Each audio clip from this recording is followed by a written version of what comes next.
What's up, ladies and gentlemen of YouTube? Boogie2988 coming at you live once again. Today I wanted to talk to you a little bit about Diablo 3, besides the obvious whining and complaining that I've done, or that Francis has done more specifically. I wanted to talk about the game properly. But first we should talk about the controversy. We should talk about the fact that the game itself is very good. But the decision to have this always-on DRM, make sure that you always have to be connected to the server, that your characters are stored on their database, that our servers have to be up to play, is a collection of design decisions that I understand why they made.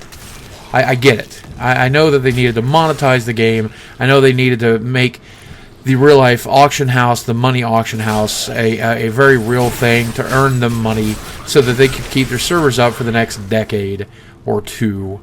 I get that. And they had to make sure that it was secure, so... but I still don't understand why that doesn't lead to a single-player version of the game. And that seems like a very bad decision. Specifically, within the last week, we've had the servers down almost more than they've been up. That is a very frustrating situation. And because they're connected with the rest of Blizzard's servers, I'm often worried that while World of Warcraft is down, or StarCraft is down, or other games that I want to play are down, I won't be able to enjoy this game to pass the time while I'm waiting for World of Warcraft to come back up. So it's a frustrating situation overall, and I just don't understand what the downside of letting me have a single player version of the game is. Is it piracy? Are you guys that afraid of piracy? Is it that you want to create more customers for the auction house and get more people using the auction house? Was it a matter of security to keep people from item duping? Well, really, what was the concern? But I digress. Otherwise, the game is absolutely fantastic.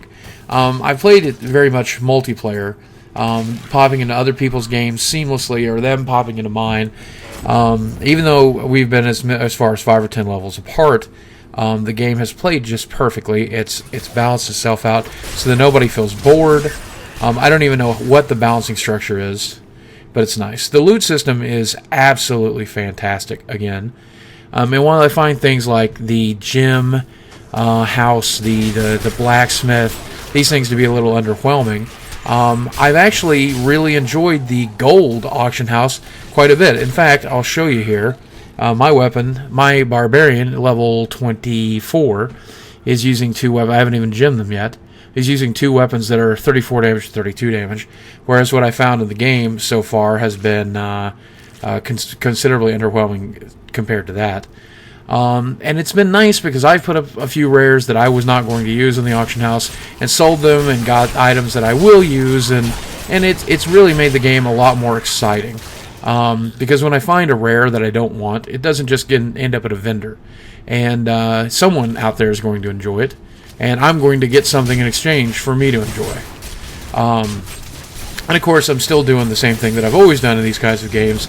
I farm for my friends, find items that I can give them and share with them, and they can really enjoy trading items amongst ourselves and having a good time.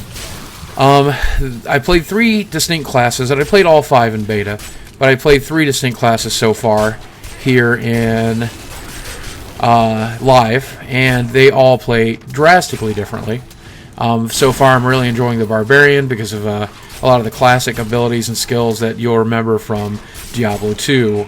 The spin attack, the whirlwind, the stomps, the shouts, they're all here, and he's turned out to be absolutely fantastic. And while I have not beat the game proper, and I have not gone on to Hell level, or I have not gone on to Inferno level, I have friends who have, and they've told me that the fun just gets more and more intense, that the battles become more interesting, that the bosses become wilder and crazier. The elites are fantastic. Speaking of which, borrowed from the World of Warcraft system is an achievement system here, and if you were paying attention, you would have seen that I just received an achievement. And there's some really silly ones, like where, as the Barbarian, wear a couple of mighty items at the same time. It's stupid. But there are some really great achievements, including trying to collect all of the rare monsters in the game, finding the hard-to-find elites, that give the game a little bit of replay value that I think is exciting. How does the game stack up compared to Diablo 2? If I played Diablo 2, will I like Diablo 3? Well, a lot of people I know complained about, well, the game is too streamlined, it's too easy, it's too... But this very much is another Diablo game, and while I'm not putting stat points into my bar and hoping I don't get it wrong, while I do have a lot more of the easier, tool tips over on the side telling you exactly where to go and exactly what to do. Whereas the game is a little bit more for a modern day gamer than Diablo 2 was, I don't really mind that very much. And I thought that I might. I thought that I might be one of those purists, one of those elitists that found this a frustrating, upsetting experience. But I'm certainly not. And the reason I'm not is because I've got people playing this game with me that would have never otherwise touched a game like Diablo 2. People who I enjoy gaming with, people that I enjoy playing with. And I'll go as far as to say that that might actually be one of my favorite features of the game. Exactly how streamlined it is. Exactly how fun it is and easy it is to play.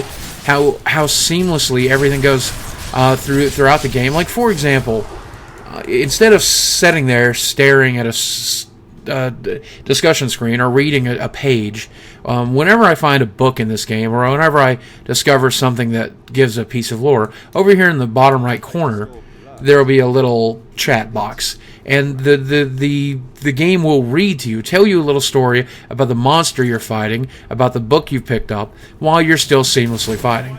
Town portal is still here, so you hop back to town, you take care of what you need to take care of, and you can do it almost instantly. There's very little downtime, there's very little bullshit, there's very little problems with the game, as far as I can tell.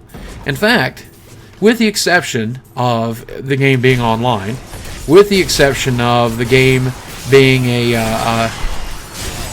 unavailable part of the time, with the exception of the fact that there's latency issues occasionally, and if my internet's down, I'm not going to be able to play this game, and oh my god, that's an epic fight. And look, we got a rare out of it too. With the exception of the whole multiplayer server thing, I think it's practically the perfect game. Now, I may say something different a month from now when I've maxed out a couple of characters, and they're just now bringing PvP online, and I'm getting frustrated with Inferno mode, but I can tell you for certain that I'm going to get my 40 hours of gameplay, and if you guys don't know this, that's pretty much my argument for any game. If I can get about 40 hours of gameplay out of a game, I spend about 75 cents an hour for entertainment. That's pretty good. I'm certainly going to get my 40 hours out of Diablo 3. I've already gotten that, actually, across 3 different characters, playing with my friends. So, do I recommend the game? Yes, do I recommend the game? Absolutely. I think it's something that, if you don't try, you're gonna be missing out on a piece of gaming history. Do you want to take a stand and say, well, no to always online DRM? Do you want to take a stand and say, I don't want to be involved in a game that has a real money auction house? I understand that. I think that's a fantastic point of view, and if that's the point of view that you have, more power to you. I hope that you can stand on your laurels, and I hope that overall it can make you really happy at the end of the day. But if this is the kind of game that interests you, and you can get over those stupid decisions that they've made, then this is the game for you. Do I think you should hold out for Torchlight 2? Well, I say play both. If you can only pick one, I might consider Diablo 3 because I haven't played Torchlight 2. I never have gotten an invite to the beta, and while I would absolutely love to, I'm not even sure that I would take the time to play it right now, because the game that is obsessing me, the game that has my soul enveloped, the one that's absolutely making me lose sleep at night, is Diablo 3 right now. So I don't really know. I can't imagine the scenario. Oh god, son of a bitch! Oh, shut up! I almost died! Sorry, little Francis sneaking out on me. So yeah, I guess that's my final Diablo 3 review. I think it's fantastic. I think it's a game that you should invest in. I think it's a game that if you can get over the multiplayer bullshit, if you can get over the fact that you're rewarding bad design decisions, if you can get over the fact of always on DRM, if you can get over the fact that there's a real money auction house, the game itself, in its purest level, is absolutely fantastic. All right, talk to you soon.